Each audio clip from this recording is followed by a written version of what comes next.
Pagi ini Bapak Ibu, saya akan memperkenalkan speaker yang akan berbicara di event ini. Pertama-tama kami mengundang Pak Galatia Chandra, AA, BSc, PDM, CPM, untuk tampil depan Pak.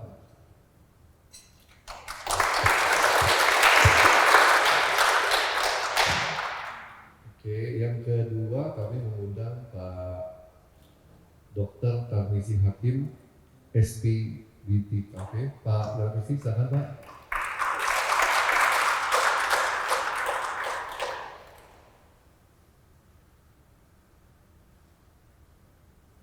Yang ketiga kami mengundang Pak Darmono selaku founder dari JWK.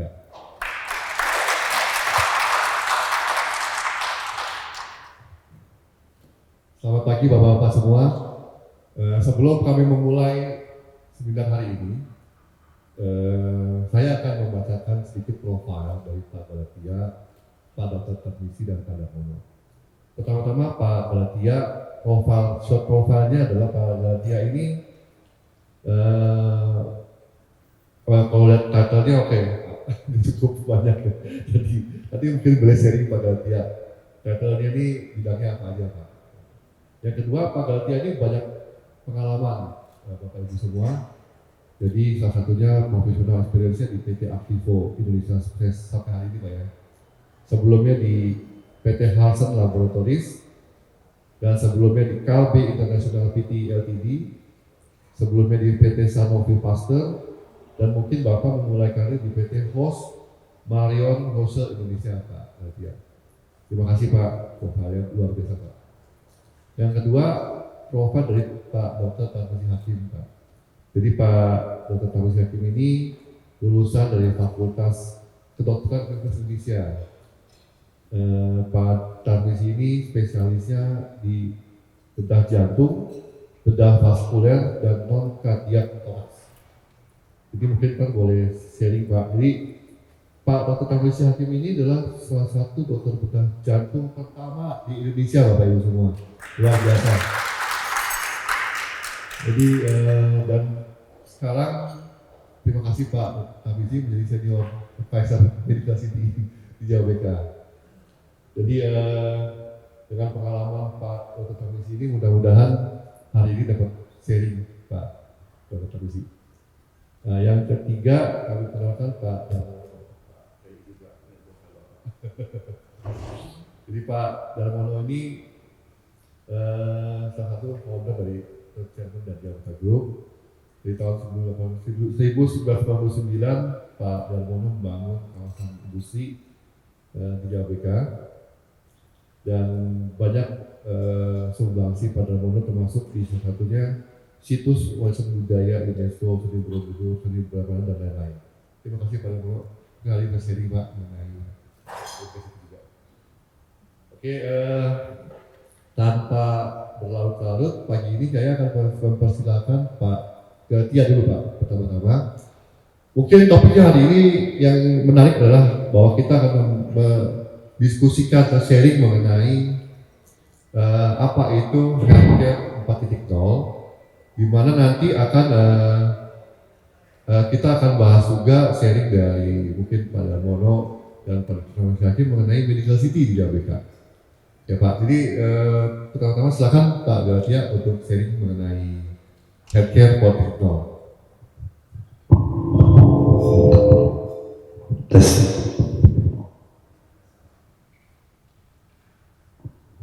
Cek satu. Baik, ini suaranya bisa dikecilin dikit ya? Ya. Baik, terima kasih Pak Darmono.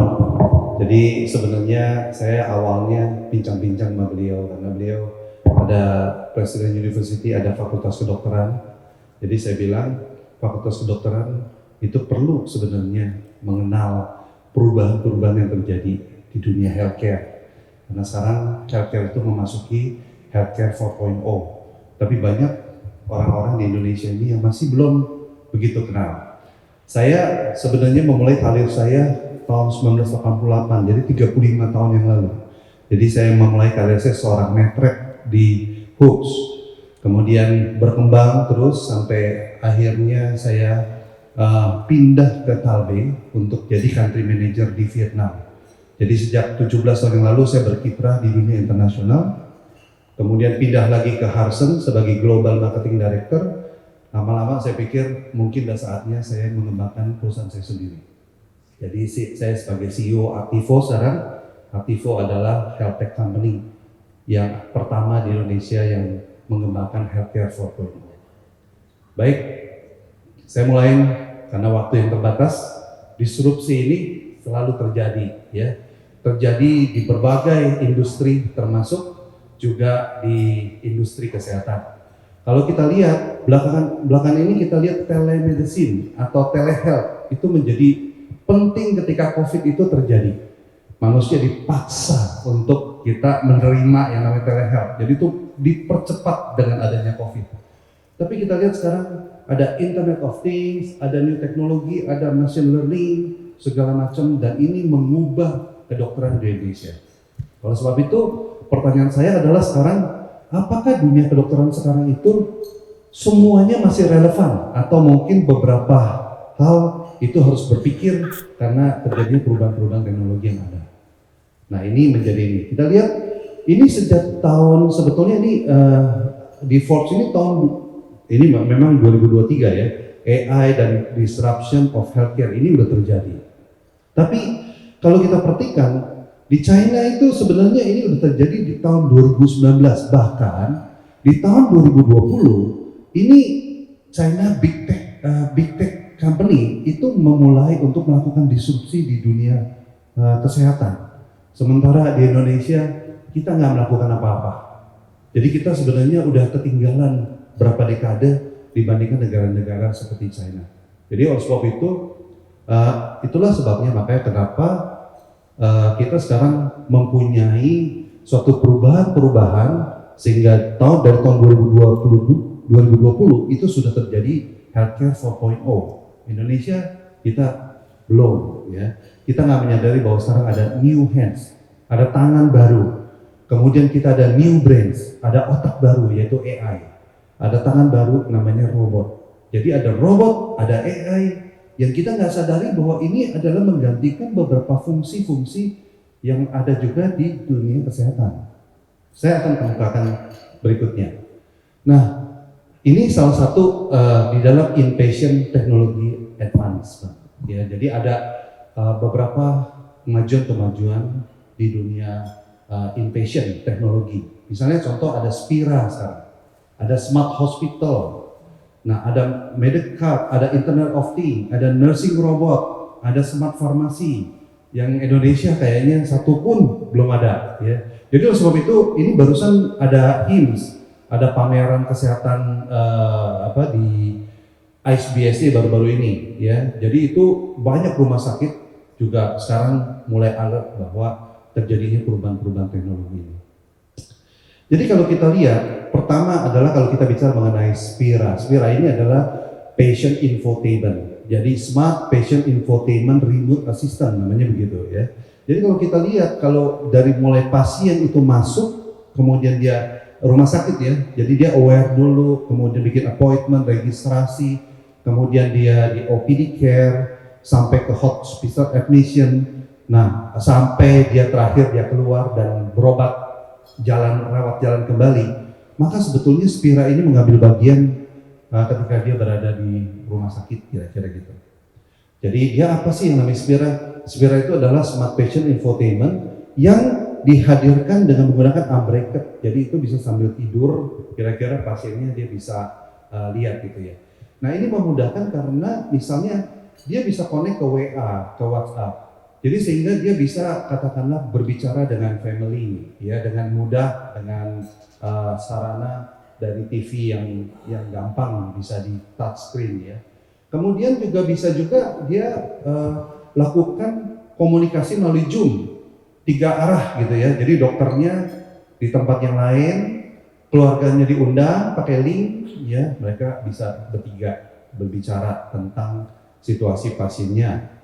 Nah ini adalah beberapa hal kalau kita bicara mengenai smart infotainment.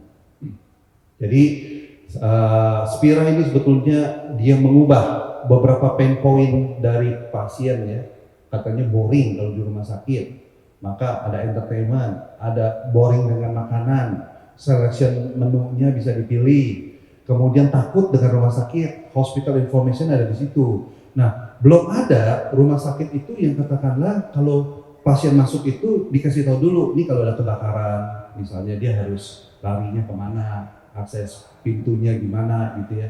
Nah itu sebenarnya hospital information yang diperlukan, tapi rumah sakit biasanya tidak membriefing pada awal-awalnya.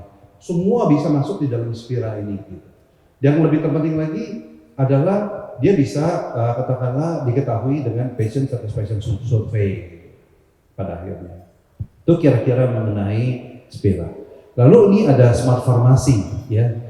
Jadi Activo perusahaan saya ini kita berkolaborasi sebenarnya dengan Bubomed ya, dia menyediakan ada smart shelf, ada smart cabinet, kemudian ada lagi medical card ya, jadi banyak.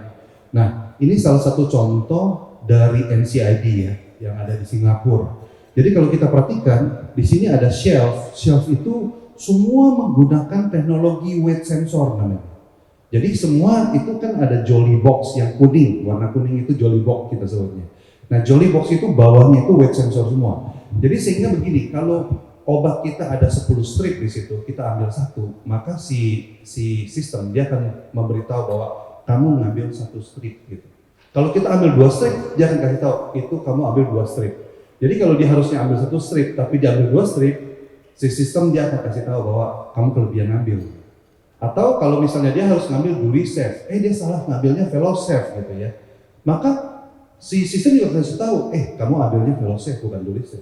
Dia akan kasih tahu. Karena weight yang berubah itu adalah weight yang sebelahnya. Misalnya seharusnya dia di laci di shelf yang tertentu gitu ya, tapi dia salah.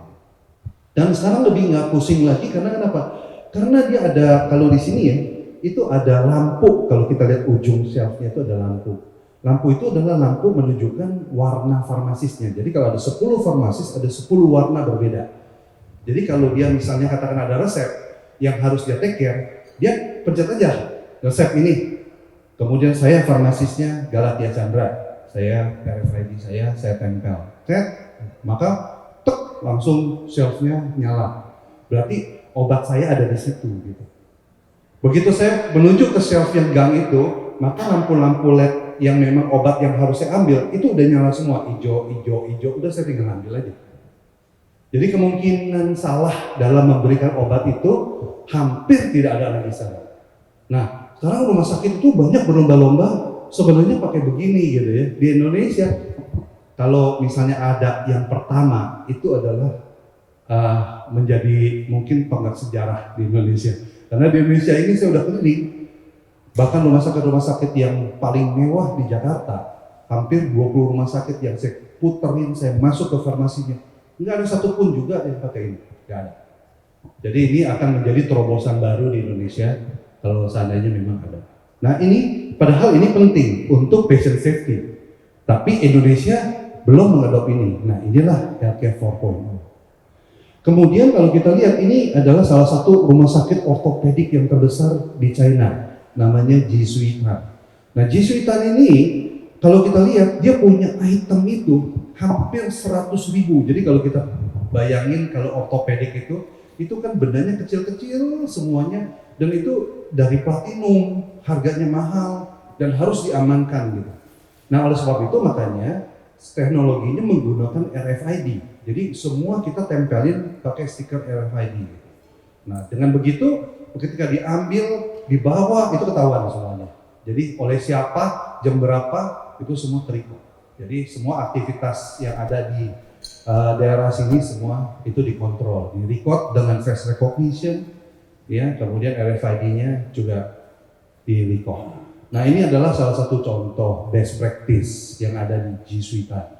Nah jadi banyak sebetulnya rumah sakit sekarang udah melakukan perubahan-perubahan ya, tapi kita di Indonesia sayangnya kita masih belum berpikir ke arah sini. Nah ini saya lewatin aja ya karena waktu yang terbatas. Nah kemudian selain itu kita lihat ada closed loop smart hospital. Jadi ibaratnya begini, kalau namanya obat itu begitu katakanlah masuk ke dalam rumah sakit, ya sampai dia keluar diberikan kepada pasien, dia nggak akan lari dari data yang ada, yang nempel di rumah sakit itu. Jadi dia mau bawa, mau transfer kemana, itu semua di dalam closed loop-nya sistem rumah sakit gitu. Sekarang ini kan kita hospital information system udah menggunakan electronic medical record namanya gitu ya. Karena kan itu diberlakukan dan akhir tahun ini seluruh rumah sakit bahkan seluruh klinik itu harus menggunakan EMR katanya gitu, electronic medical record. Nah ini menjadi satu pemikiran. Jadi kalau udah satu langkah yang bagus dari pemerintah, next berikutnya adalah bagaimana caranya supaya menjaga supaya obat-obat yang katakanlah expired itu semakin lebih sedikit, ya manajemen ini kan nggak mudah dan itu bisa dibantu sebenarnya dengan sistem. Nah ini ya yang saya katakan tadi electronic medical record, ya. Nah sekarang nggak usah jauh-jauh, kita cerita diri kita sendiri. Sekarang saya tanya, waktu bayi kita dapat vaksin apa aja, kita tahu nggak? Dari mana recordnya kita punya? Karena record itu adanya di dokter dan itu ditulis, betul nggak? Sehingga hilang datanya. Nah, jadi kalau pakai electronic medical record, otomatis ini datanya dapat kita selalu lihat ya, vaksin-vaksin waktu kecil kita apa aja.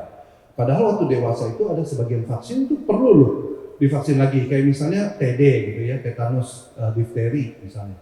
Itu pada beberapa wanita gitu ya, kelompok usia tertentu itu harus diberikan, tapi terlupakan karena kita nggak pernah tahu dulu kita dapat vaksin kapan dan apa, kita nggak pernah tahu. Nah ini ya, jadi IMR itu penting. Nah kita lihat sekarang ini adalah kebijakan dari pemerintah PMK 24 tahun 2022, maka sekarang RME atau rekam medis elektronik ya itu adalah satu hal yang diperlukan. Kalau lihat yang C ini paling lambat diimplementasi 31 Desember. Teman saya punya klinik di Jakarta, karena dia juga melayani BPJS. Itu sampai suster-suster itu semua sampai pusing karena harus menggunakan electronic medical record ini gitu sekarang. Jadi jangankan rumah sakit, klinik-klinik aja semua sekarang udah harus pakai IMR semua, udah pakai RME ya kalau bahasa Indonesia-nya gitu. Oke, saya lanjut lagi.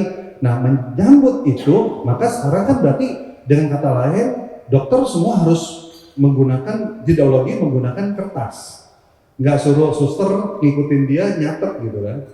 Jadi gimana? Nah sekarang ada sebetulnya ini ya medical card namanya. Jadi medical card ini bisa dibawa ke bedside-nya pasien, bisa didorong ke bedside-nya pasien, lalu dokter bisa melihat anamnesanya gimana, historinya seperti apa, lalu udah gitu bisa juga diisi di situ resepnya nanti apa gitu ya. Jadi semua informasinya bisa di-store di di komputer yang seperti ini gitu. Kemudian dia juga punya solusi yang lain adalah dengan card yang untuk suster. Jadi suster juga setiap kali dia ada memberikan infus apa semua langsung dicatat dan itu semua masuk ke dalam electronic medical record. Jadi ini adalah masa depan. Jadi kalau sekarang mungkin ini masih belum terlihat ya, tapi ini mungkin sebentar lagi Pondok Indah udah siap membeli, ya Mandaya Hospital udah siap membeli. Ya beberapa dekade lagi mungkin kita bisa lihat di rumah sakit semua yang jalan ya ini medical card seperti ini gitu. Karena dia banyak ya, ada juga yang buat medical dispensing. Artinya kalau medical dispensing sekarang itu ada UDD ya. UDD itu adalah unit daily dose. Itu yang kalau kita lihat tuh dari farmasi, dia mengemas lalu memberikan kepada nurse untuk diberikan kepada pasien. Karena pasien kan harus makan obat 3 kali sehari atau 2 kali sehari gitu ya. Nah itu namanya unit daily dose yang dikemas kemudian diberikan. Nah sebetulnya kalau pakai ini bisa katakanlah si nurse-nya bisa scan dari wristband-nya si pasien, misalnya ada QR code dia scan. Laci yang memang harusnya untuk pasien itu terbuka gitu. Jadi kemungkinan salah di dalam memberikan obat semakin lebih sedikit gitu. Nah ini adalah teknologi-teknologi yang sudah demikian maju yang mungkin harus dipikirkan Di masa depan bahkan kita produksi di Indonesia kalau bisa gitu. Jadi jangan kita ngandalin lagi perusahaan-perusahaan di luar negeri. Terus terang saya lagi belajar banyak. One day ya saya ingin mewujudkan ini untuk kita produksi di Indonesia. Jadi makanya kalau ada pengusaha-pengusaha, ayo yang mau memproduksi yang kayak begini-begini, ya kita bisa berkolaborasi. Ya, nah Big Data Analytics juga sekarang mengalami perkembangan yang luar biasa. Mulai dari Big Data, ada Machine Learning, sekarang ya ada Deep Neural gitu ya. Kemudian ada sekarang jadi prediktif. Prediktif ini menarik karena ya kita lihat sekarang dunia itu sekarang mengarah kepada predictive precision medicine. Gitu ya. Contoh, si Google itu sekarang punya Google AI yang namanya Lina. Ini bisa mendeteksi breast cancer. Itu lebih akurat dan lebih cepat, gitu. Dan lucu lagi ini ada satu kompetisi di China. Jadi di situ ada sekitar 225 kasus. Jadi ada totalnya 450 kasus. Dia adu antara robot ya sama dokter paling senior. Dokter paling senior. Jadi ada 15 dokter paling senior di China dikumpulin patologis. Diadu sama ini. Ternyata hasilnya si Biomind AI ini dia 87% sama 83% akurasinya. Yang 15 dokter senior itu 66% sama 63% akurasinya. Dia lebih cepat dan lebih akurat gitu.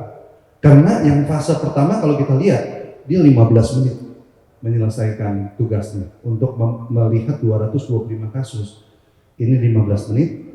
Yang kedua kali yang 225 kasusnya itu 3 menit dia menyelesaikan. Sementara yang 15 dokter senior itu butuh waktu 20 menit masing-masing fase. Dan angka akurasinya 66 dan 63%. Ini patologis. Artinya apa? Artinya sekarang kalau ada gambar gitu, udah kirim aja. Si Bioman ini dia akan memprediktif. Ceret, ini kira-kira dan itu lebih akurat. Tapi ini bukannya katakanlah ingin menggantikan patologis, kerjaan patologis. Tetap patologis itu sebenarnya adalah orang yang menjustifikasi at the end of the day. Sama ketika kita menggunakan kalkulator, apa kita nggak butuh orang akunting? Ya orang akunting tetap butuh, ya kalkulatornya tetap butuh, Excelnya tetap butuh gitu ya. Artinya makin lama kita berharap apa diagnosanya semakin lebih presisi dan semakin lebih bagus gitu. Nah itu harapannya. Ya. Kemudian di Distant Health sendiri terjadi pengembangan yang luar biasa dengan adanya misalnya IoT, ya Internet of Things, gitu ya. Jadi lucu nih kayak Eco Telemedicine ini. Jadi dia ada alat seperti misalnya kayak apa namanya untuk mendeteksi jantung dan yang lain-lain gitu ya. Kan kita ada kalau dokter kan pakai stetoskop. Ini stetoskop jarak jauh. Jadi dokternya bilang coba kamu taruh di sini, dia duk. Nah itunya bisa langsung direkod masuk ke dalam sistem gitu. Dan itu bisa nanti katakanlah juga diketahui bahwa oh ini kamu punya masalah ini berdasarkan dari stetoskop yang kita taruh sendiri gitu, ya. Nah itu. Nah ini semua bahkan ada telesurgery itu memungkinkan bahwa seorang dokter di satu kota terus robot di kota yang lain. Robotnya itu melakukan operasi, dia dokternya dari kota yang lain melakukan operasi. Ini dimungkinkan karena sekarang kita mempunyai jaringan namanya 5G. Dulu nggak memungkinkan, karena pada saat yang bersamaan dia membutuhkan ada 200 nodes yang harus dia gerakin gitu. Jadi bedanya gini, itu respons ya, jadi dia kayak pakai sarung tangan dokternya. Dia ketika dia sentuh, itu benar-benar robotnya nyentuh, dia juga berasa nih di jarinya, tek ada sentuhan gitu. Nah, sampai respon-respon begitu tuh, itu membutuhkan 200 nodes hubungan jaringan network gitu. Nah, dengan adanya 5G ini dimungkinkan, karena dulu 4G itu kecepatannya 20 Mbps. Kalau yang namanya 5G itu 100 Mbps, jadi dia jauh lebih cepat sehingga hal ini dimungkinkan. Jadi ini adalah beberapa, dan belum lagi ada robot dokter sekarang ya. Robot dokter itu bisa nganter-nganter terutama ke daerah terisolasi kalau misalnya ada COVID gitu kan ya, ruangan-ruangan yang isolasi itu bisa sebenarnya diantar sama robot sekarang. Jadi nggak usah manusia gitu. Ya. Kemudian yang terakhir, ini adalah virtual reality. Virtual reality juga menarik. VR ya, menggunakan VR. Kita kasih lihat nih ya, yang VR vaksin ini juga menarik ya. Saya suara itu bisa ya. De tirar a agulha? Tem uma agulhinha. Tem, mas é pequenininha. A mãe tá aqui pra te ajudar. Eu não quero. Eu já tenho 5 anos. Só você usar eu tenho medo. Biasanya anak takut kalau mau divaksin. Ya kan? Nah, jadi ini si Pardini ini dia menciptakan VR vaksin. Tudo bem, Luigi? Você gosta de Jadi dikasih super-herói? VR. Ditanyain mau jadi ini nggak? Mau jadi apa namanya? Superhero nggak? Jadi dia jadi superhero. Nah, superhero. Você voltou! Você voltou! Nossa, eu não posso acreditar! Ó, primeiro o pólen de Itu si gelo. susternya Rapidinho. di handphonenya ada tulisan cotton. Jadi dia pakai cotton. Nah, Pronto. dia lap gitu Agora ya. o fruto de fogo. Mas ó, vamos lá. Nah, Bem oke. rapidinho. Peraí, deixa eu pegar Tuh, aqui. Sora dikasih badge gitu. Jadi ini badge-nya dari Vai, api gitu kan. escudinho, vai, escudinho. Wah, dia berasa. Funciona, funciona. Obrigada, obrigada. Caramba, filho. O que você acha disso? Legal. É a primeira vez que eu vejo em 15 anos da Nah, minha dia cuma melihat ada badge di situ. vacinas que a realidade virtual pode transferir a dor em entretenimento. Ele Ya, chorou dia bikin todas que ele tomou sensor plastik kayak desde que begitu. nasceu. E dessa vez não. Até achei que ele ia dar um Oke. showzinho aqui. Porque quando eu era pequena tinha medo, mas agora não tem mais. Jadi VR itu banyak. Bahkan VR itu bisa dipakai untuk psikoterapi. Jadi kalau misalnya kayak kita misalnya harus berbaring lama gitu ya di rumah sakit, kita seolah-olah kita ajak mereka untuk menyelam. Jadi pakai Google itu, ya seolah-olah kita lagi berada di dalam lautan, lagi menyelam gitu ya. Itu kan akan menenangkan orang yang lagi stres tuh. Ya kan, wah menyelam, dia lihat ikan gitu ya, pakai VR gitu. Kemudian juga ada yang untuk fobia. Fobia ini misalnya ada yang audiofobia, yang takut terhadap ular gitu. Itu bisa juga ditreatment dengan menggunakan VR gitu. Jadi seolah-olah kita kasih lihat nih, ada ularnya gitu. Wah, kan kelihatan tuh dia takut tuh gitu ya. Nah, level stresnya seperti apa itu diukur semuanya. Gitu ya. Jadi sekarang teknologi maju. Kita doing nothing di Indonesia ini, kita nggak melakukan apa-apa, kita stuck. Padahal Healthcare 4.0 itu terus berjalan gitu.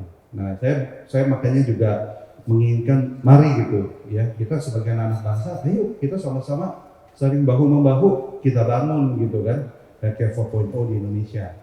Ini ada 3D printing ya. 3D printing ini sebenarnya dia menggunakan printer gitu ya, yang 3D, tapi ini terkoneksi sama di belakang itu dia ada kayak semacam alat ya, jadi sehingga dia bisa ini. Jadi kalau mau perhatikan si cewek ini sebetulnya yang paling bawah itu tuh. Jadi dia tangannya sebenarnya nggak ada. Nah, cuman dia bisa itunya kita bisa print, terus kita connect ke belakang saraf-saraf yang di belakang, sehingga dia bisa ambil gelas apa dengan tangannya itu. Ya, jadi kira-kira gitu. Nah, yang terakhir adalah Internet of Things. Internet of Things ini ada mulai dari wearables, ya. Ada misalnya kan gini ya, ada orang-orang yang demensia atau Alzheimer yang pikun. Ya kadang-kadang dia pergi, aduh, saya berada di mana ini? Nggak tahu berada di mana. Dia bisa pencet, di situ ada jam, pencet aja, langsung notifikasi sama anaknya bisa pakai locator, ada di mana dia, GPS trackernya. Jadi kita nggak khawatir ya dia nyasar kemana gitu kan. Nah, jadi itu belum ada di Indonesia. Nah, jadi mudah-mudahan nanti saya bawa teknologi ini ke Indonesia gitu ya. Kemudian ada yang infus, ini kayaknya sederhana ya. Ini untuk infus menggunakan wet sensor. Tapi infus-infus yang pakai wet sensor ini nanti bisa ditaruh di nurse station. Jadi ada kayak semacam dashboard. Jadi infusnya udah habis atau belum atau tinggal berapa persen itu ada semua. Bed ini, bed ini, bed ini. Begitu dia habis, tak langsung merah dia. Begitu dia merah, si susternya harus pencet, tak dia langsung jalan harus ganti. Kalau dia nggak pencet, ya nggak ganti, maka otomatis nanti ada WA ke nurse head-nya bahwa ini kayaknya nggak sempat diganti misalnya gitu. Nah itu dari infusnya. Kemudian banyak lagi yang lain-lain, itu ada yang misalnya thermometer pads untuk anak-anak ya. Jadi termometernya bisa ditaruh di bawah sini atau di sini. Itu 14 hari terikot. Jadi kalau anak lagi demam, begitu dia demamnya mencapai 39, handphone mamanya bunyi tet tet tet tet. Waduh, anaknya 39. Buru-buru kompres gitu ya sebelum step gitu kan. Nah, itu adalah wearable thermometer pads. Ya, di Indonesia udah mulai ada sih saya lihat. Kemudian ada lagi yang EKG. Jadi itu ditempel di dada, itu EKG untuk menggantikan Holter. Holter itu kan berat ya, harus bawa kemana-mana gitu. Nah ini cuma tempelan gitu doang. Nah banyak orang yang bilang bahwa itu secara evidence base gimana itu, ya. Saya bilang ya, sekarang ini itu udah di-approve sama US FDA. Jadi sebenarnya udah dianggap teknologi IoT itu bisa menggantikan dari Holter. Nah jadi ini adalah beberapa hal-hal ya, kayak smart home itu juga, atau smart room ya, ada environment ambient itu bisa kita hubungkan. Nah bagusnya adalah apa? Semua itu bisa hubungkan nanti ke Bluetooth gateway. Jadi kalau di rumah sakit itu ada Bluetooth gateway satu, maka semua itu bisa hubungin ke situ. Termasuk pasien pun braceletnya itu kita bisa bikin jadi patient locator. Jadi pasiennya bisa kedeteksi ada di mana. Kalau dia misalnya katakanlah jatuh, dia bisa pencet itu sebagai SOS langsung ke nurse-nya. Dan nurse-nya bisa langsung tahu nih lokasinya ada di mana si orang ini. Nah jadi inilah sebenarnya kemajuan-kemajuan yang ada di dunia healthcare 4.0. Semoga ya kita juga katakanlah juga bisa melakukan perubahan-perubahan. Jadi Jimmy Dean ya, saya suka ini kata-kata ini ya. I can change the direction of the wind. I cannot change the direction of the wind, but I can adjust myself to always reach my destination. Jadi kita memang nggak bisa mengubah, angin perubahan itu pasti akan terjadi, ya kan? Jadi adalah bagaimana kita adjust, kita punya sail, bagaimana kita mengadjust diri kita gitu ya, untuk fit dengan perubahan-perubahan yang terjadi. Jadi kira-kira itu, terima kasih banyak.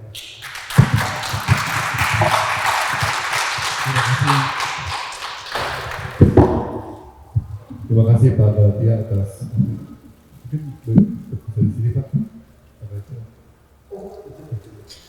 Baru juga boleh ditambah. Ya jadi Pak Gatia, Pak Kamisi dan Pak Darmono. Jadi ini menarik sekali kan, momentumnya pas gitu Pak Gatia dengan acara presiden ini. Dan akan melakukan fokus tentang PU. Nah ini jadi semacam tempat Pak untuk semua praktisi healthcare itu untuk berkumpul di Presiden Utility Club. Nanti mungkin kita akan diskusi Pak mengenai healthcare 4.0 ini, dan mungkin saya beritahu dengan nanti mengenai medical city Pak di DKI. Jadi nanti mungkin mohon di waktu tambah kondisi bahwa penting sekali ada medical city di GADK untuk menunjang apa yang ada di kira-kira Pak Gatia.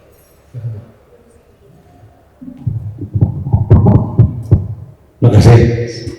Selamat pagi, selamat menjelang siang. Assalamualaikum warahmatullahi wabarakatuh.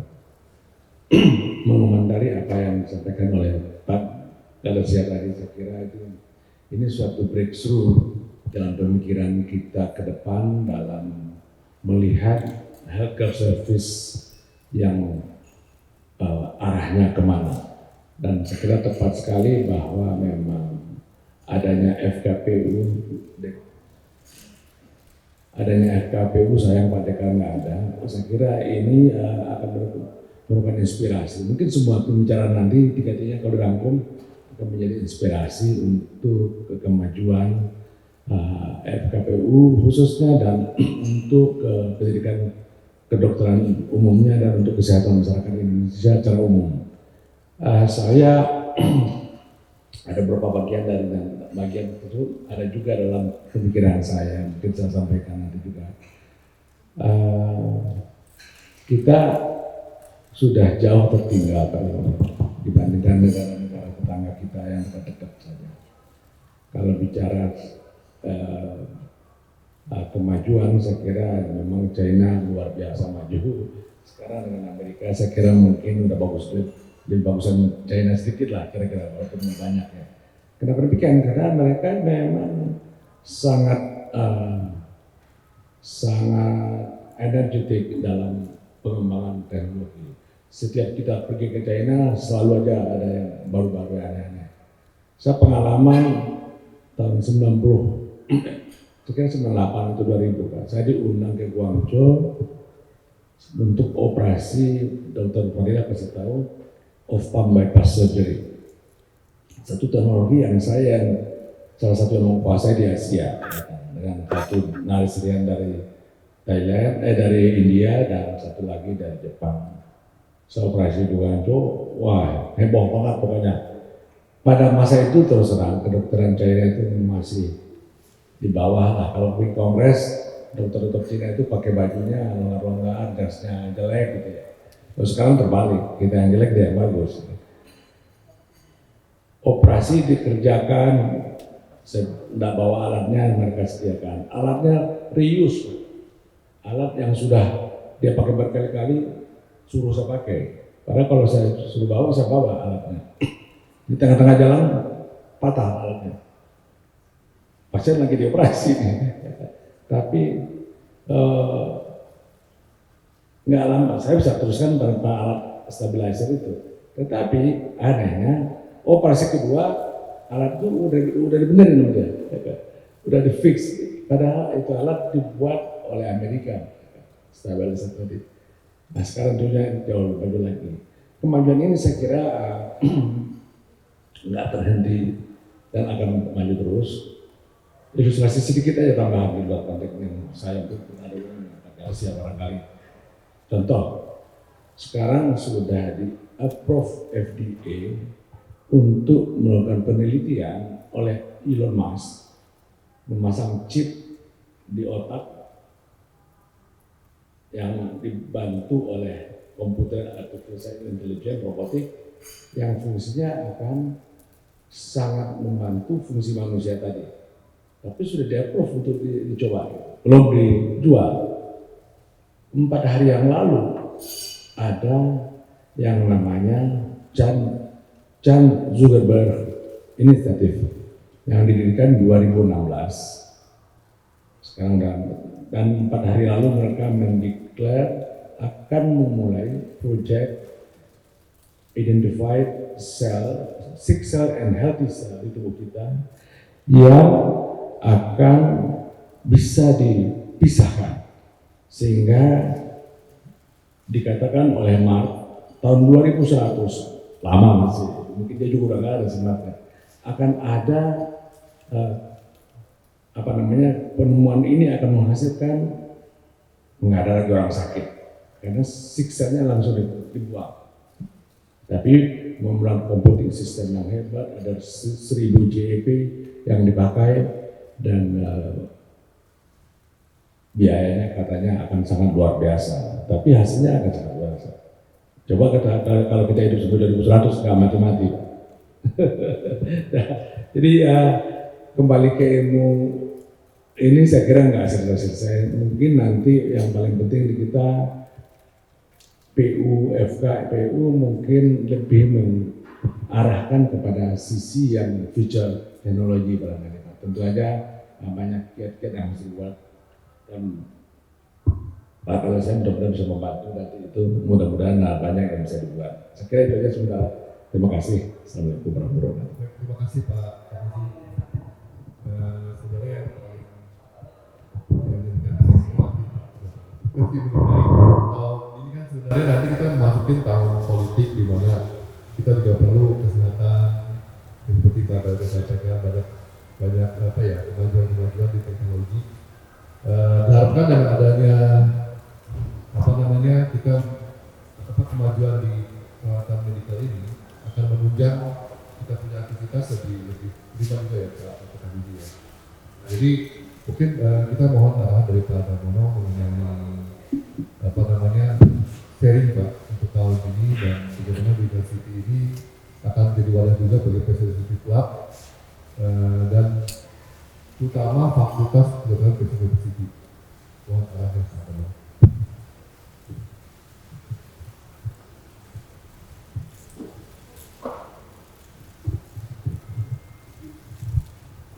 Terima kasih.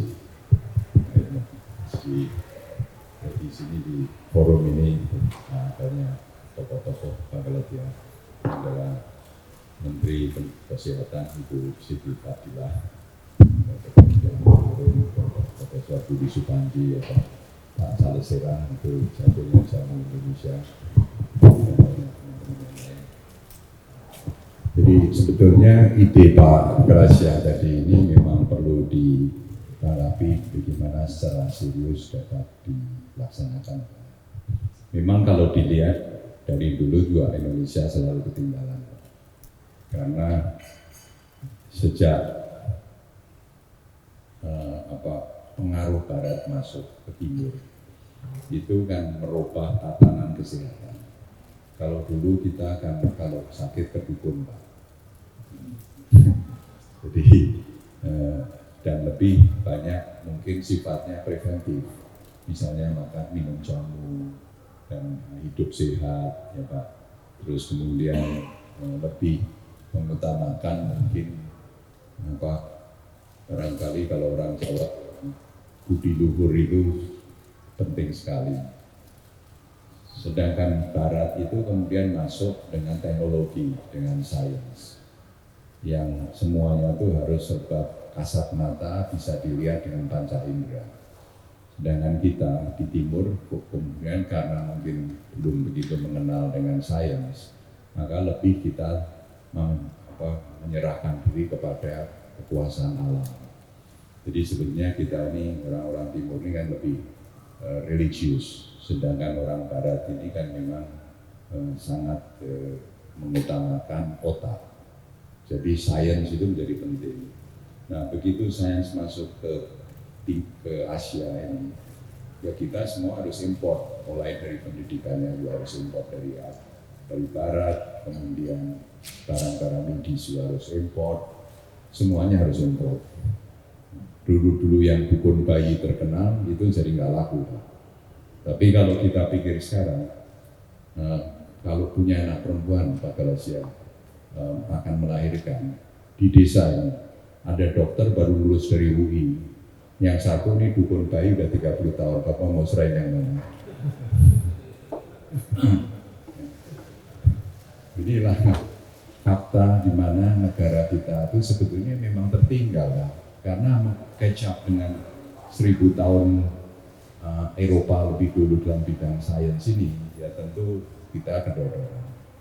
China berusaha untuk melawan ini, misalnya dengan TCM, Traditional Chinese Medicine. Itu kalau di China boleh gelar S1, S2 Pak. Yang sekarang karena besarnya pengaruh China, juga Australia, Singapura, Inggris juga menerima. Jadi dokter dengan TCM boleh praktek Pak. Nah Indonesia juga ketinggalan lagi. Belum bisa ya Bu Fadila ya. Dukun boleh jadi boleh dikasih gelar dokter di Indonesia kan gitu. Nah, jadi pantaslah menurut saya ketinggalan. Maka idenya dulu di Jawa BKN untuk mengejar ketinggalan itu adalah bagaimana kita harus membuat pilot project. Ambil contoh lah misalnya shopping mall. Shopping mall kita ini nggak kalah sama shopping mall di Amerika, di Singapura Pak. Karena apa? Karena shopping mall ini tempat terkhusus Pak, pilot project mulainya. Nah untung ada Singapura yang dekat buat nyontek. Changi Airport kita contek juga. Jika Soekarno-Hatta yang baru apalagi terminal sudah modern Pak, lebih bagus dari Eropa mungkin. Nah inilah contoh pilot project itu sebenarnya bisa ditiru Pak, kalau ditiru. Tapi kalau kita langsung seluruh Indonesia ini mau ngikutin Barat, ya uangnya nggak ada Pak. Tapi saya ingat zaman Pak Harto dulu, beliau ini brilliant Pak dalam menangani masalah kesehatan. Diperkenalkanlah puskesmas dan posyandu. Puskesmas posyandu itu preventif Pak. Nah, Pak Jokowi sekarang juga mengatakan mengenai Indonesia sehat. Nah, orang sehat itu 98%, orang sakit 2%. Kok bikin rumah sakit terus? Harusnya kan bikin rumah sehat. Nah, rumah sehat itu sebenarnya kalau zaman dulu itu adalah puskesmas posyandu. Yang sekarang Pak Budi Sadikin juga mengadopsi dan akan lebih mengajukan lagi peralatan-peralatan kedokteran akan dibeli dan dibagi-bagi ya, itu sudah dilakukan Pak Budi Sadikin sehingga mestinya posyandu puskesmas ini juga akan lebih maju dengan sistem preventif tadi. So kalau negara maju ingin jualan obat-obatan, teknologi dan lain-lain ini Pak, nah kita selalu kedorong, selalu akan ketinggalan. Maka dengan pilot project kita 16-17 tahun yang lalu, JABAPK ini membuat groundbreaking ceremony untuk Medical City yang kita jual itu adalah ini bakal setara dengan Singapura dari segi fasilitasnya. Ini Ibu Siti Fadilah waktu itu adalah Menteri Kesehatan. Nah saya sangat berterima kasih beliau mau hadir dan meresmikan groundbreaking itu berserta Menteri Pendidikan Pak Bambang Sudibyo waktu itu. Jadi dua menteri itu membuat groundbreaking dan Pak Dr. Tarminji ini yang tadinya itu adalah direktur di Rumah Sakit Harapan kita, Rumah Sakit Jantung itu, beliau berkenan untuk Medical City ini menjadi CEO-nya gitu. Jadi itulah mulai saya dikenalkan oleh Pak Tarminji dengan ilmu kedokteran Barat yang canggih ini. Sama-sama kita ke Cleveland Clinic ya Pak ya, 15 tahun yang lalu. Coba minta Cleveland Clinic bangun di Medical City ini Pak. Nah, Cleveland Clinic ini ada 3 hotel bintang 5 Pak. Kita dijemput pakai Rolls Royce di airport, orang-orang Arab dari ini kaya-kaya juga Pak. Nah, jadi Cleveland, kota Cleveland itu hidupnya dari Cleveland Clinic. Nah, tiap waktu itu untungnya itu $800 juta per tahun. $400 juta dipakai buat research. Jadi ya susah juga untuk melawan seperti itu Pak. Terus bagaimana kalau mau bangun itu mereka ini sedang ditawarin di Abu Dhabi $100 juta. Upfront $100 juta untuk bikin rumah sakit di Abu Dhabi. Ya kita nggak punya uang Pak, 100 juta. Ya, jadi udah Pak Tarminji kita meditasi dulu lah gimana supaya bisa bikin Medical City ini. Tapi ajaibnya Pak, Medical City itu sudah di-announce begitu, mendadak orang itu sadar ternyata JABAPK itu bukan hanya kawasan industri manufaktur, ternyata ada potensi di bidang sehat dengan 1 juta karyawannya di sana, ada 2.000 pabrik dari 34 negara. Ini potensi yang besar untuk bikin rumah sakit. Jadi beberapa bulan yang lalu saya sampaikan ke Pak Budi Sadikin, Menteri Kesehatan kita, Pak, ini Bapak tinggal gunting pita ini, udah ada 25 rumah sakit di Cikarang ini. Pabrik farmasi udah berapa banyak? 12 kali. Terus kemudian Podia dan laboratorium sudah ada berapa banyak juga. Jadi ternyata announcement yang dihadirin Ibu Siti Fadilah itu membawa berkah. Sekarang ada 25 rumah sakit. Ya rumah sakit biasa-biasa aja sih. Belum ada yang istimewa sekali. Nah ini perlu didukung sebenarnya sama sumber daya manusia. Karena the man behind the gun itu sudah lebih penting daripada gunnya. Gunnya boleh secanggih 4.0, tapi kalau manusianya ini belum terlatih untuk memakai senjata itu juga nggak bisa. Sehingga perlu sekali pendidikan itu dikedepankan. Maka kita minta Fakultas Kedokteran ke Menteri Pendidikan 10 tahun berjuang baru dikasih bulan Juni kemarin ya Pak, Agustus Juni. Ya itu Pak Budi Supanji yang berserta teman-temannya berjuang mati sampai akhirnya dapatlah kita. Padahal kita lengkap sekali semua ininya, platformnya itu untuk mendukung.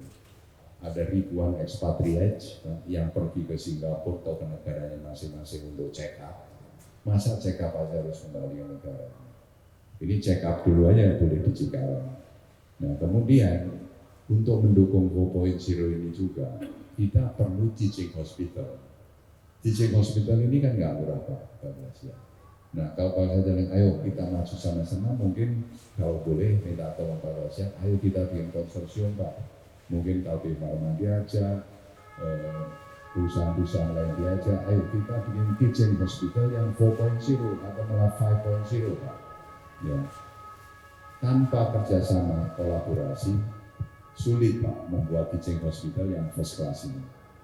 Nah ini Pak gunanya Presiden SD Club ini kan untuk kumpulnya orang pinter, orang kaya dan orang kuasa Pak.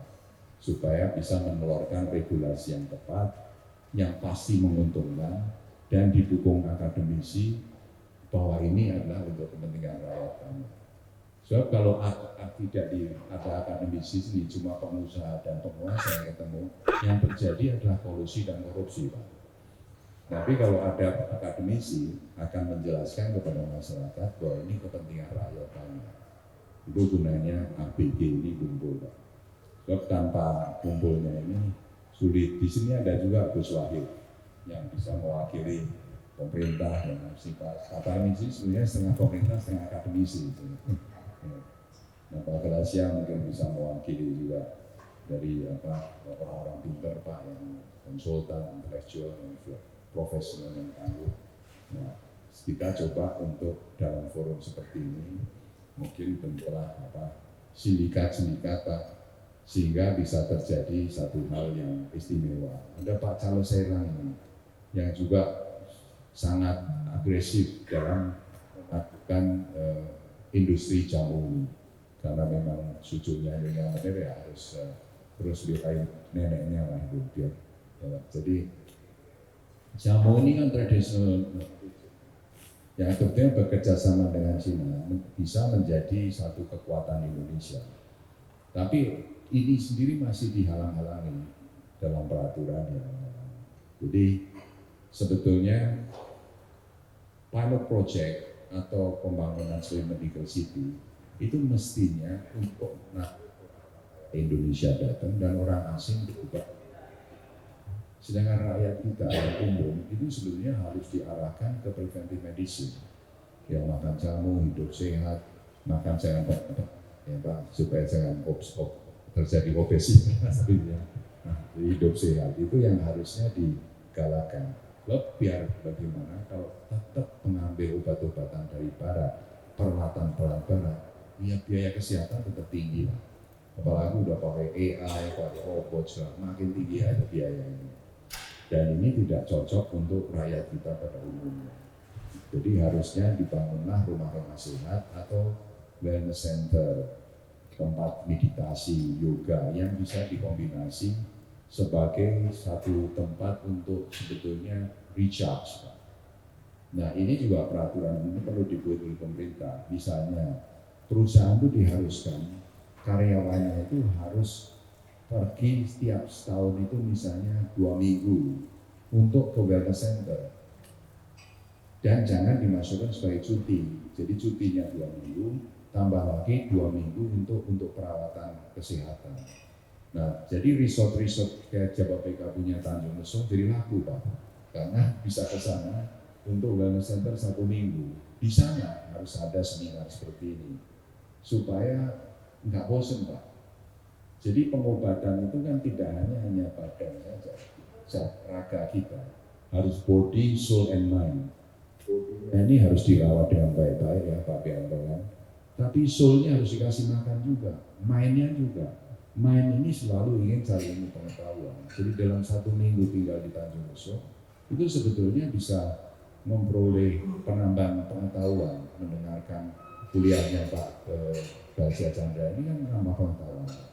Jadi mindnya kemudian diajak meditasi supaya jiwanya itu damai, mendengarkan khotbah-khotbah damai, kemudian badan sehat ya, disuruh olahraga dan macam-macam, sehingga 1 minggu kembali ke kantor itu sudah jauh lebih sehat. Ditambah di Tanjung Lesung nggak ada polusi, sedikit promosi boleh ya, nggak ada polusi ya. Terus lapangan terbang sudah ada di sana, jadi ke Jakarta itu cuma 40 menit dari Pondok Cabe, dari rumahnya Pak Tarmizi. 40 menit Pak, ini sampai nggak ada polusi, terus ada rumah sehat, wellness center. Nah, ini mestinya satu solusi Pak, di mana Indonesia begini luas ini harusnya banyak resort-resort seperti ini. Dan di situ Pak Charles boleh tanam jamu Pak, ya kan? Ya, ada jamu, ada wellness center, ya Pak. Terus ada jamu bar di sana gitu Pak ya. Orang Jepang tuh senang dengan jamu bar Pak. Jamu kan ada anggurnya kan Pak ya, ada alkoholnya kan Pak. Jadi boleh juga itu sebagai jamu bar. Jadi mungkin inilah yang kita ingin selalu share di Jawa Tengah itu, bahwa untuk memecahkan banyak masalah kita di Indonesia ini, mestinya kita ada 2 sistem Pak. Satu adalah kawasan seperti di Cikarang, di Tanjung Lesung, kota ini, dan banyak lagi, isinya 100 lebih gitu Pak. Disitulah kita harus bisa berkompetisi dengan negara maju. Tapi kalau seluruh Indonesia berkompetisi Pak, berapa? Ya, karena ada keadilan sosial yang harus dipertahankan, itu biar kerjanya BUMN lah Pak ya. Tapi kerjaan swasta itu harus dikasih privilege, regulasi yang bagus supaya kita bisa bersaing di kancah dunia.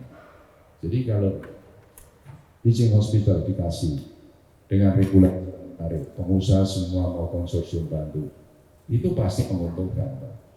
Seperti halnya waktu saya rame-rame dengan teman-teman bangun Jawa BK 34 tahun yang lalu, juga begitu Pak. Masa kita kawasan industri aja ini di Pasar Kemis, Pulau Gadung Pak, yang tidak membuat investor nyaman datang ke Indonesia karena ganti regulasi. Tapi kalau di kawasan industri yang dikasih kekuasaan oleh pemerintah untuk selamanya itu memaintain infrastrukturnya, dan boleh membangun infrastrukturnya seperti power plant, pengolahan air bersih, pengolahan limbah, keamanan, one stop service, itu bisa menjamin kepastian hukum, keamanan dan kenyamanan yang ditawarkan oleh Singapura sebetulnya. Nah, di kawasan-kawasan ekonomi khusus seperti Jawa BK ada 4 itu bisa menaikkan GDP dengan cepat. Di Cikarang itu kita menciptakan 1 juta lapangan kerja dan GDP-nya 35 miliar dolar 1 tahun. Jadi kalau dibagi 1 juta itu 35, hampir 10 kali Republik Pak. Jadi kalau itu dibangun seperti ini 100, roadmap menuju 7 triliun dolar 2020-2045 itu bisa tercapai. Tapi perlu kolaborasi dari bapak-bapak, ibu-ibu yang mempunyai semangat yang sama untuk membangun negara kita. Nah, kalau ngomong politik tahun 2024 nanti boleh tanya ke Suhaib. Jadi kita nggak tahu karena tiap hari berubah-ubah terus. Tapi yang pasti dengan sistem demokrasi ini, biar bagaimanapun tetap roadmap atau polisi itu tidak berubah. Kalau kita lihat programnya Pak Jokowi, sebenarnya programnya Pak SBY juga. Apa bedanya? Cuma namanya aja beda. Nah, zaman SBY juga, sama Pak Jokowi tinggal meneruskan breaknya Pak. Cuma ini jauh lebih berani, ya, sehingga apa-apa cepat, harus selesai cepat dengan risiko tinggi juga. Karena BUMN yang suruh kerja jalan tol, pelabuhan dan lain-lain itu rugi semua sekarang katanya. Itu jadi beban bukannya, jadi bisa mengerti bagaimana resahnya Pak Jokowi supaya kalau turun itu jangan ada masalah gitu Pak. Nah, ini hal-hal yang kita lihat bagaimana manuver nanti selanjutnya bisa baik. Tapi ini penuh dinamika, cuman secara keseluruhan saya selalu sampaikan ke para investor, jangan takut, masuk Indonesia itu pasti beres lah. Bahwa kita ada gejolak itu biasa. Tiap 25 tahun kita gejolak, 65 ada masalah, 98 ada masalah, sekarang 25 tahun lagi nih Pak. Ya, ya. Kita bosen kan, kalau 25 tahun zaman Bung Karno waktu itu bosen, ganti zaman Pak Harto, bosen, ganti zaman reformasi. Ini udah 25 tahun, kan udah bosen juga kan. Ya, tapi nggak masalah, karena memang kesempatan itu datang ke anak-anak muda. Waktu tahun 65 itu ekonomi Indonesia mulai batuk tahun 70. Waktu itu saya umur 21. Mau kesempatan kerja banyak. Tahun 98 udah umur sudah hampir 50 ya. Hampir 50 udah 49. Belum Pak, 49 50 Pak. 50 saya.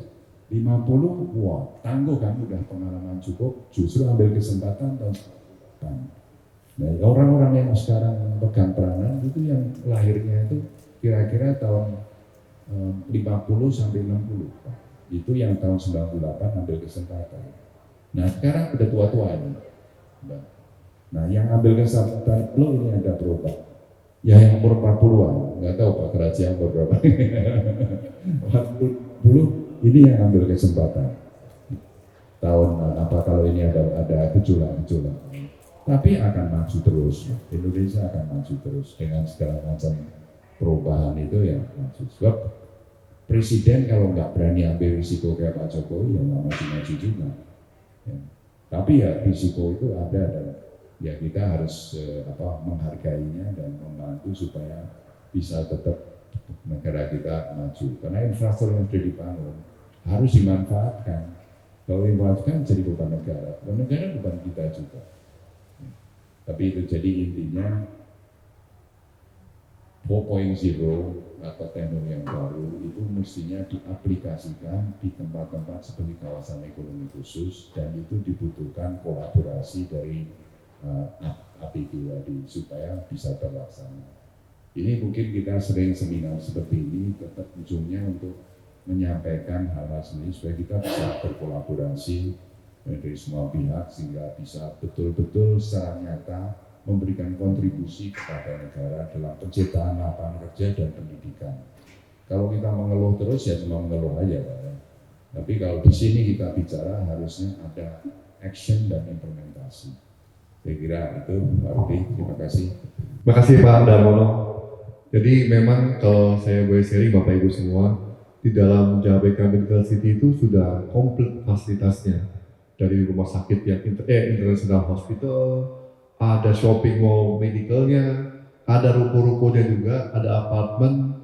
Ya mungkin cita-cita kita kan Pak, ada dokter semua stay di sana, hospitalnya di sana, susternya semua di sana. Rumah sakit mau expand, ada shopping mallnya. Ya Pak. Jadi sekarang kita akan mulai dengan question answer. Bapak Ibu yang mau bertanya silakan.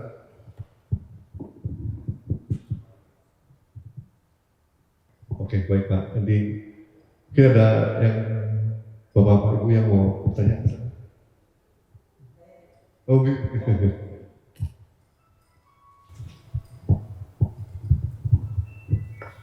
terima kasih atas waktunya. Saya ini pengagum Pak Darmono sebetulnya. Saya kebetulan peletak batu pertama dari Medical City. Sebetulnya saya itu menunggu-nunggu gitu loh munculnya Medical City. Tapi saya tunggu-tunggu kok muncul begitu, maksudnya muncul secara signifikan di Indonesia ini. Dan menurut saya untuk eye catching di negara Indonesia itu memang spesial ya, tidak harus seperti Pak Galatian tadi, mungkin perspektif dan akan datang ya Pak ya. Tapi orang Indonesia itu ketariknya itu dengan sesuatu yang misalkan kontroversial. Saya melihat Terawan Pak, Dr. Terawan itu dia menekuni cuma satu ya, imunoterapi, tapi entah bagaimana itu sukses sekali Pak Darmono. Tidak hanya di Jakarta, dia sekarang di Solo. Saya kerja ke Solo, pasiennya itu dari Jepang, dari Singapura, berduyun-duyun di sana. Dia di rumah sakit tentara yang tadinya rumah sakit itu pikir udah jadi museum. Saya ke sana kaget Pak. Loh udah jadi cantik sekali, hanya satu tenaganya yang namanya terawan itu. Nah ini sesuatu yang sangat sebetulnya bisa dicatat. Mungkin medical city butuh sesuatu yang kontroversial, tapi tidak salah gitu. Kontroversial yang menarik perhatian. Tadinya saya sudah sangat mengharap Pak Darmono mau mengambil yang dari Guangzhou itu, barangkali itu akan mensuarakan. Menurut saya itu suatu pemikiran yang benar Pak, Anda ambil dari Guangzhou yang bisa mengobati kanker yang pada waktu itu dijalani oleh Menkes kelas saya itu Bu Endang. Jadi kerayu terapi pada kalau itu ada ciri khasnya Bapak, mungkin universitas akan melejit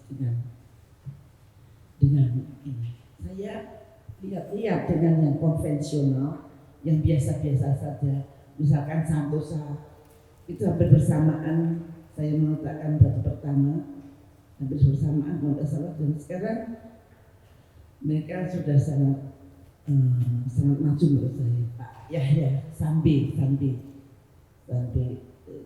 Jadi saya sangat menunggu sebetulnya medical city itu melejit dan bisa menjadi wajahnya kemajuan dari kedokteran di Indonesia. Dari itu saya lihat Pak Darmono sangat potensial, sangat mampu, orang-orangnya yang dimiliki juga sangat bagus. Cuma kita pengen cepat-cepat lihat itu, barangkali mungkin harus ada suatu center yang agak kontroversi. Walaupun saya lihat kalau Pak Darmono itu tidak suka barangkali dengan kontroversi ya, tapi di dalam kedokteran kontroversi itu asal kita bisa membuktikan dengan baik, itu akan sangat menarik. Kontroversi itu sebetulnya kita timbul karena tidak sesuai dengan FDA gitu. Tapi yang namanya RRC itu selalu berani mengambil sesuatu yang di FDA belum direstui begitu, dan itu menarik sekali bagi pengobatan di dunia. Kita kalau sulit pasti carinya di Cina, bukan di Barat. Karena kalau di Barat is konvensional ilmunya. Tapi kalau di RRC itu ilmu timur, itu yang paling disenangi oleh masyarakat Indonesia. Saya kira itu saja Pak. Saya menunggu untuk Terima kasih Bu Madela. Memang masih terus diusahakan supaya cancer hospital yang dari Guangzhou itu bisa buka di Cikarang. Mudah-mudahan nanti bisa tercapai. Jadi mungkin buat penjelasan ke teman-teman yang lain, di Guangzhou itu ada namanya Futa Cancer Hospital, dan yang membangun itu namanya Profesor Xi Keqiang, usianya udah 84 tahun. Nah beliau itu umur 60 tahun kena kanker di livernya. Lantas dia tidak mau ikuti kemoterapi dan lain-lain. Dia bilang kita ini harus bisa hidup dengan cancer, live with cancer, pengarang bukunya itu. Karena cancer itu adalah sel yang jahat, bad boy katanya. Tapi ini tidak boleh dibunuh. Kalau dibunuh akhirnya malahan mutasi dan lain-lain. Jadi lebih baik diajak hidup bersama. Nah, jadi kanker yang ada itu dia pakai teknologi cryosurgery yang sudah dikembangkan juga di Jepang, di Amerika, nah itu berhasil dibikin dorman. Sesudah itu untuk supaya jangan menyebar, dia pakai vaksin. Dia menemukan vaksin yang belum cukup clinical testnya, sehingga belum bisa diproduksi secara massal. Jadi masih beli aja muka. Terus kemudian dia menemukan itu hydrogen yang dipakai untuk inhalasi. Ini banyak di China, ada Jijua yang dia punya itu pakai platinum. Itu harganya antara 100 jutaan. Nah, itu inhalasi yang terbukti memang di Kuta itu yang orang-orang yang kena kanker sudah terminal ke sana, itu biasanya kan kalau di rumah sakit mungkin 45% yang survive, dia bisa 60%. Nah, jadi 40%. Jadi banyak orang Indonesia ke sana, karena orang Indonesia senang yang beginian itu. Jadi dia bilang kalau Indonesia begitu suka ini, mestinya buka di Indonesia. Jadi dia kawin sama orang Indonesia lagi di usia udah kawin yang kedua atau ketiga ini, semua orang Indonesia. Itu Puspa itu. Jadi lantas kemudian dia ingin bangun di Indonesia, ingin menyerahkan vaksinnya ini ke Indonesia. Cuma rumah sakitnya di Guangzhou minta dibeli dulu. Nah itu mintanya karena dia bukan pemilik tunggal, yang pemilik yang besar itu BUMN-nya China, itu minta harga tinggi. Nah ini yang belum selesai negosiasinya. Yang moga-moga nggak usah beli, mungkin bisa kerjasama di sini. Kalau itu terjadi ya menjadi mungkin satu terobosan tadi. Tapi tetap ini agak kontroversial karena berbeda dengan approach-nya Barat. Kalau Barat kan attack, ya, matiin terus kemudian berkembang kasih obat baru terus jadi rusak sebagian organ tubuh juga jadi nggak masalah. Kalau ini organ tubuh tidak rusak, itu kelebihan daripada approach-nya beliau. Ya sebetulnya balik lagi kayak di Indonesia ini menjadi juga, makanya tadi jamu Pak Charles Sirata itu salah satu approach juga preventive medicine, jadi jauh lebih murah dan ya tidak ada side effect. Kira-kira begitu penjelasan. Oke, selanjutnya. Oh iya, oh oke. Saya sudah tulis sama mereka, sebenarnya memang luar biasa sekali potensinya. Saya sebagai functional oncology, saya pun melihat bahwa potensi kita bisa kembangkan sangat luar biasa. Ya, salah satu yang saya usulkan yaitu kita kerjasama dengan senior living, ya terus yang juga sampaikan kita bikin semacam seminar dari kita kumpulkan misalnya dari private bank atau dari bank-bank itu masalahnya. Itu karena dari senior living itu kalau bisa kita bikin seminar edukasi, seminar mengenai kanker, itu anak-anaknya yang lebih muda pasti ikut. Nah, saya sebagai konselor onkologi itu saya menjalankan itu suatu terapi misalnya obat ataupun infus untuk jalan vitamin B17 di mana di Meksiko itu Profesor Contreras itu sudah rutin melakukan itu dan hasilnya ya sangat promising.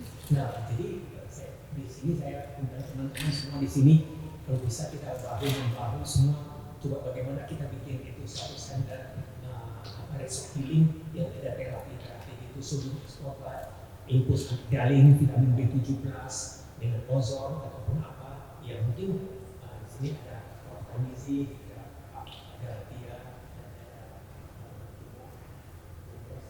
ilusi kita jelas kita bikin suatu kekuatan yang bersatu dan adu ya, sehingga kita bisa saling diskusi secara periodik di sini ya. Dan saya sendiri bersedia untuk melakukan sebagai speaker untuk senior living ataupun untuk nasabah-nasabah semua, bagaimana kita menjaga kesehatan tubuh kita bukan hanya dari prevention, mencegah itu jauh lebih penting dari pengobatan.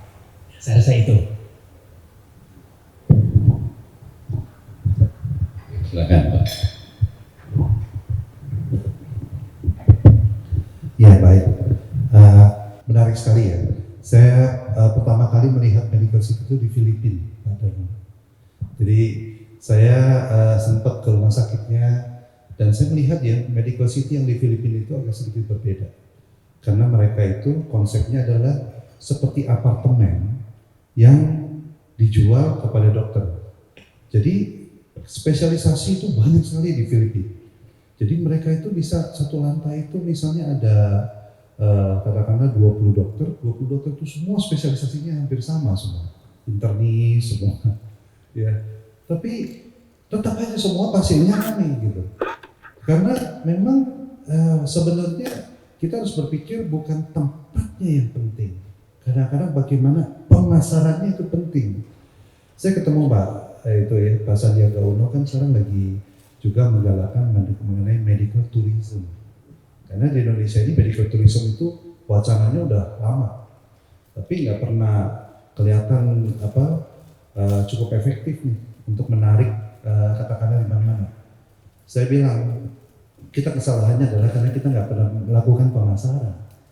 Jadi saya pernah bicara 5 tahun yang lalu itu di Kamboja, karena saya diundang sama Calmet Hospital, itu salah satu hospital terbesar di Phnom Penh. Saya cuma bilang pada waktu itu, saya punya visi gitu. 5 tahun yang akan datang, saya bilang, apa yang terjadi kalau kalian nggak bergerak di Phnom Penh, ya mungkin hospital asing akan masuk gitu, ke Kamboja, karena pada waktu itu belum ada.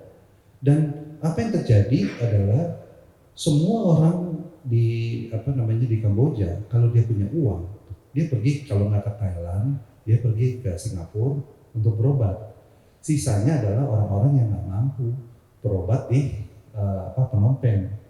Nah, akibatnya kayak begitu adalah sebenarnya sayang gitu ya, karena saya mau menjual satu produk obat onkologi kayak Taksan aja, orang Phnom Penh nggak mampu beli karena masyarakatnya nggak mampu gitu.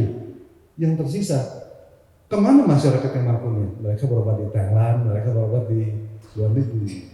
Nah, jadi saya bilang 5 tahun lagi mungkin mereka akan bikin rumah sakit di sini. Karena kenapa? Karena merasa bahwa kayaknya kirim-kirim pasien nggak efektif lagi gitu. Jadi yang namanya agent dari rumah sakit itu di Phnom Penh itu mungkin ada 8 atau 9 agent, termasuk agent yang dari rumah sakit di Dubai, di Timur Tengah. Ini orang-orang Kamboja yang menjadi agentnya, tapi mereka kirimin pasien ke sana. Jadi kolaborasi sama penerbangan, kolaborasi sama hotel, kolaborasi sama apa. Nah, ini jadi kita jangan berpikirnya selalu hanya bagaimana kita membangun mengenai medical city. Pikirkan juga bagaimana untuk juga membangun jaringan di luar negeri sehingga bisa membawa pasien ke sini gitu.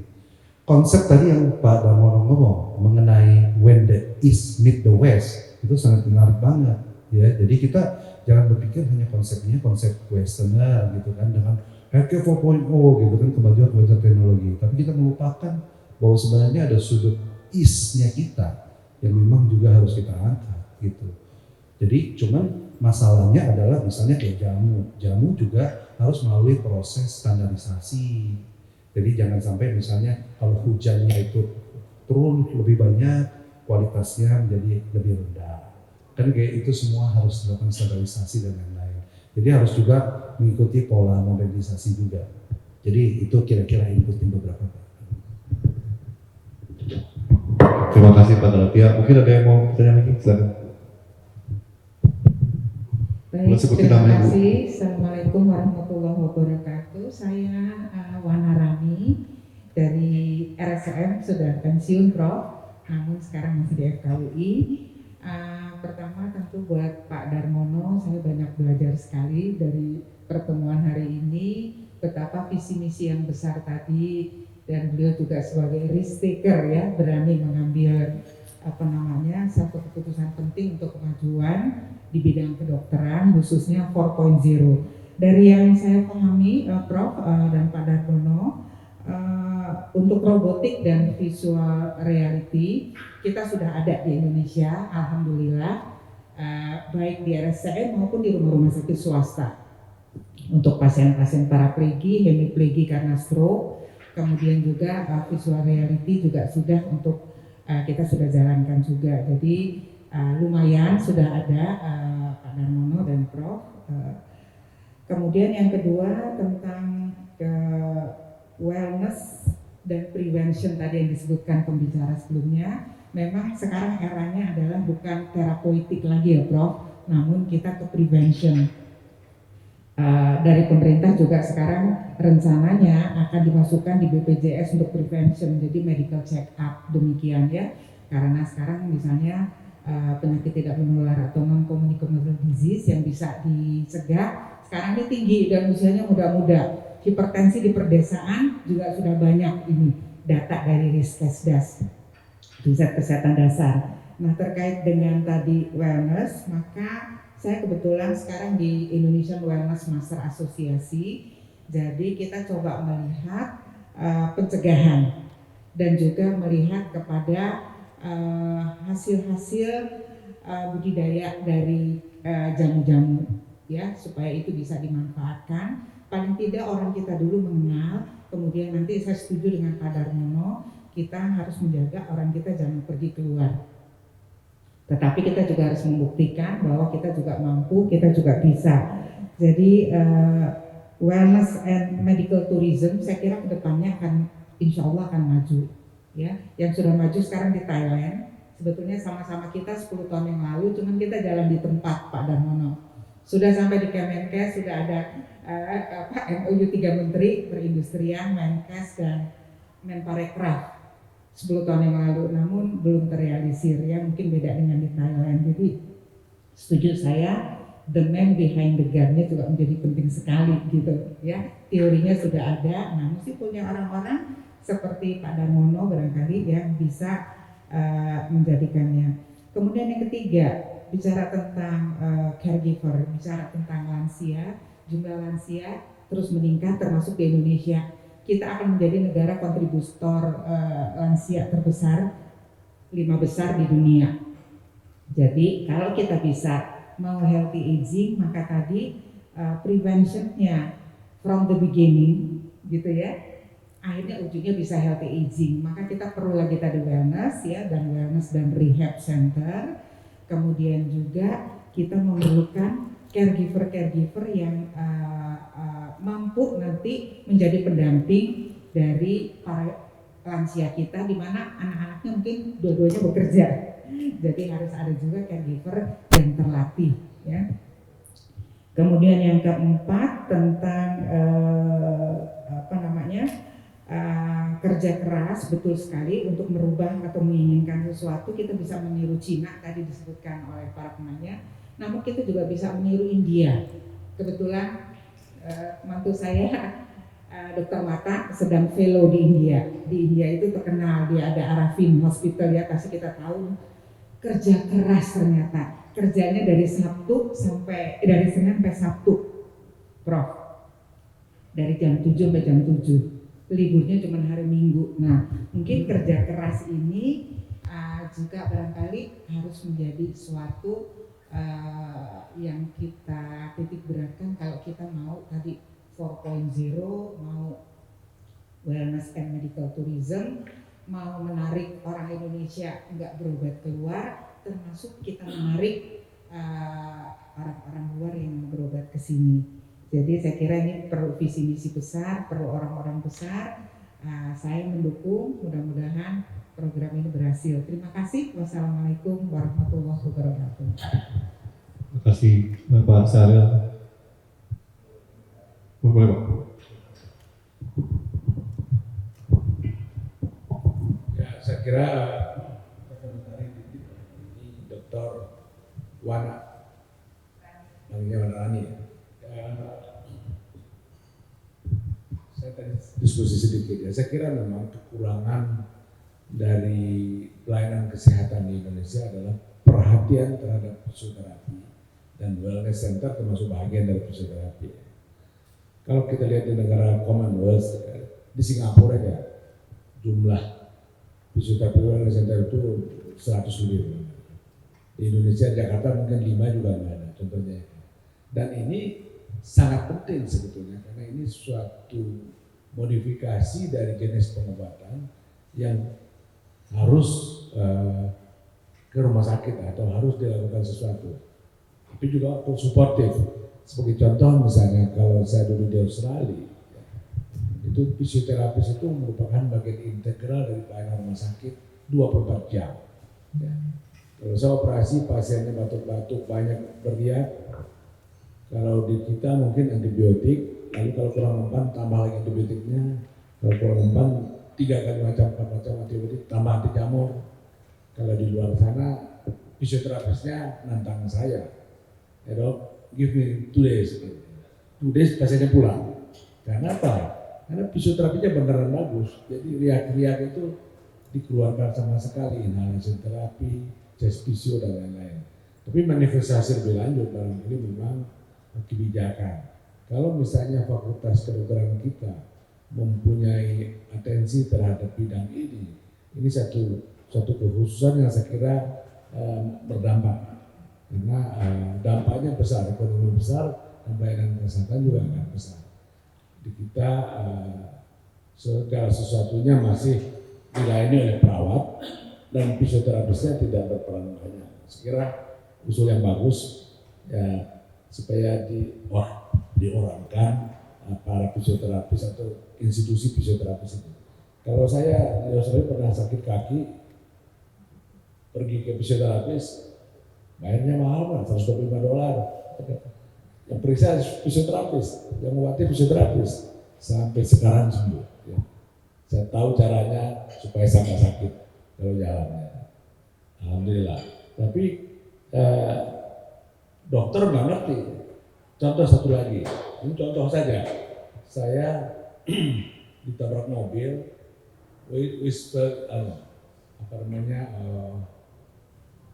injury leher, sampai operasi saya pakai polar. Mungkin Dr. Fadila masih ingat saya pakai polar dan operasi berapa lama di hadapan kita. Buka setelah 3 bulan, kemudian 20 tahun lagi sakit lagi. Saya udah lupa saya pernah sakit ini. Ketemu neurolog kita, dia bilang, no, I'm sorry, but you have to wear it all your life. Gila, masih pakai polar tiap hari. Saya pergi Singapura, saya cari fisioterapis, dia periksa, dia buang polar saya. Gila, dengan sama jalan nih, leher saya udah pakai polar. You don't need it. Kerjaan ini, udah 20 tahun lagi sekarang, nggak pakai polar saya. Fisioterapis loh itu, dokter. Ya. Tapi bedanya ada, fisioterapis itu bukan dokter kalau di sana. Ya. Rata-rata mereka itu namanya second layer lah. Tapi dia bagian integral dari pelayanan kesehatan di seluruh negara Commonwealth. Nah contohnya begitu ya. Saya enggak. Kalau dokter neurosains ini sudah suruh saya pakai pola seumur hidup. Dilihat ronsen, wah seumur hidup ini. Waduh, saya pikir gila juga deh. Sepanjang umum bisa pakai pola. Fisioterapis luar biasa. Dan ini saya kira yang tidak kita manfaatkan dengan bagus dan ilmunya tidak dikembangkan dengan baik. Saya sangat setuju barangkali kalau di FKPU nanti bidang ini kita empowerkan supaya menjadi bagian integral dari pelayanan kesehatan. Banyak lagi yang lain barangkali, tapi salah satu yang fisioterapis. Terima kasih. Ya, terima kasih. Ya, saya berdiri aja ya biar pertama terima kasih ya kepada semua narasumber, sangat inspiring. Saya mau bergeser ke outlook ya. Ya mungkin kalau kita bicara outlook itu kan ke depan. Mungkin kita semuanya pernah baca bahwa prediksi dan estimasi tahun 2050 Indonesia itu akan menjadi new superpower. Nah ini, jadi tapi sebenarnya tergantung how to respond the challenge, the new challenge gitu. Ada kalau kita menggarisbawahi Pak Darmono tentang sejarah ya, terutama ke depan ya, terutama dalam konteks apakah the rise and the fall of the nation, bagaimana negara itu akan maju dan bagaimana negara itu akan turun begitu. Nah itu tergantung kepada how to respond itu. Seorang historian Inggris itu Arnold Toynbee dia mengatakan kalau kita itu memberikan the right response yang terjadi adalah progress. Tapi sebaliknya kalau responnya itu salah, yang terjadi adalah setback, even collapse, kemunduran. Nah dalam konteks tadi saya tertarik dengan Pak Gras Galatia tentang disruption Jadi pertama kali itu langsung disampaikan disruption, dan kemudian Pak Galasia menyinggung soal relevansi. Nah, banyak sekali sebetulnya yang disebut dengan disruption itu sebetulnya bahayanya dari disruption adalah making the previous system become obsolete. Ini yang menjadi irrelevant. Nah, ini yang itu tidak bisa dihindari lagi. Betapa banyak sekarang itu sistem-sistem dengan teknologi disruptive technology, maka yang lama sudah tidak dipakai lagi, sekarang sudah usang, sudah obsolete. Nah, sehingga kita memerlukan, saya setuju dengan Dr. tadi, itu memang harus ada extra effort ya, untuk menguasai masa depan. Dan menurut penelitian ya, itu nanti tahun 2050 itu terjadi suatu grid shifting, yang the new superpower itu pertama itu ternyata China, yang kedua adalah Amerika, kemudian yang ketiga India, dan yang nomor 4 ini cilakanya ini Indonesia. Nah, ini tahun 2050. Nanti kalau yang belum baca bisa japri saya, nanti saya akan kasih itu hasil penelitian ya. Walaupun ini tentu sangat unthinkable ya, susah ya, tapi that is the reality. Karena di Indonesia itu sering ada sesuatu yang disebut dengan unpredictable things. Tidak ada suatu peristiwa yang kadang-kadang tidak bisa diramal. Ada seorang profesor di Amerika pernah bilang kepada saya itu untuk memprediksi politik di tempat lain itu selalu tidak meleset, tapi di Indonesia seringkali meleset. Nah, karena banyak faktor kompleks variabel yang disebut dengan metaphysical dimension, ya, dimensi yang metafisik yang kadang-kadang it's very hard to identify, gitu ya. Nah, makanya sekarang Amerika mulai melirik ke Asia, ya, karena di Asia ini punya kelebihan memiliki kemampuan untuk mengkombinasikan dua kekuatan rasional dan suprarasional. Jadi antara West dan East, sehingga di Asia ini memiliki satu alternatif sistem. Di samping existing system itu ada alternatif. Jadi ada option. Sehingga bagus sekali nanti ke depan ini memang dan kunci daripada keunggulan itu, yaitu supremacy dan superiority, itu adalah apa yang disampaikan oleh Pak Galatia, itu kemampuan untuk melakukan collaboration. Nah, kalau saya baca bukunya Yuval Noah Harari tentang Homo sapiens, saya itu dikasih tahu Pak Darmono, Gus, ini ada buku bagus ini. Gitu.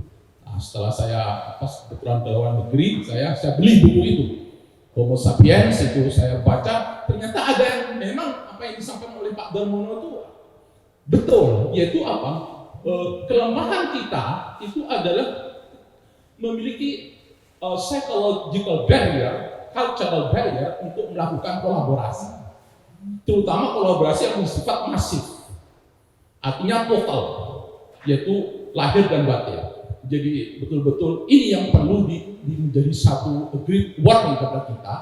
Nah, saya kemudian tertarik dengan pengantar dari Presiden Klopp ya tadi itu, bahwa di sini ini sebetulnya ide utamanya adalah membangun suatu collaboration.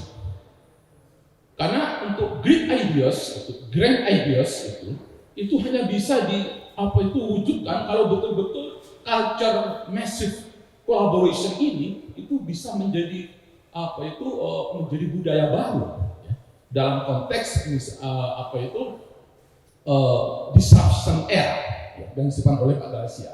Nah, persoalannya itu yang harus kita pilih. Saya berharap ya Presiden Klopp ini justru memiliki peran itu, yaitu membangun satu new culture ya, yaitu menciptakan satu massive collaboration dan massive communication. Dan itu hanya just matter of time, karena ini sudah dilakukan oleh Presiden Klopp. Hanya soal waktu nanti bagaimana ibaratnya itu reaping the result ya, menuai ya. Tapi saya melihat sudah ada indikatornya, tanda-tanda itu ya.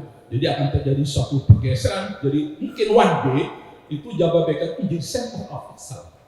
Ya, karena di situ terjadi satu melting pot antara berbagai excellent ya, para aktor-aktor konseptor ya, baik itu ABG Nah, cuman ini yang memang tidak mudah. Bagaimana kita itu karena mewarisi satu kultur divided society karena faktor penjajah. Nah, kalau misalnya Presiden klub ini terus-menerus melakukan spreading ideas kepada publik untuk memiliki satu new awareness, yaitu kesadaran baru akan pentingnya unity. Kemudian yang kedua untuk melakukan new movement, mungkin di dalam waktu tidak terlalu lama, great ideas yang ultimate purpose dari Presiden klub ini akan menjadi kenyataan. Baik, terima kasih. Baik Bapak Ibu semua, terima kasih. Sangat menarik ya diskusi kita hari ini. Nanti mungkin bisa langsung diskusi dengan Pak Darmono, Pak Terpelajari atau Pak Galatia. Karena mohon maaf waktunya sudah mepet. Jadi kami berharap nanti diskusinya akan terus berkelanjutan. Presidency Club akan mewadahi diskusi selanjutnya. Mungkin demikian. Terima kasih Bapak Ibu sekalian pada saat hari ini. Salam sehat selalu, bahagia. Terima kasih.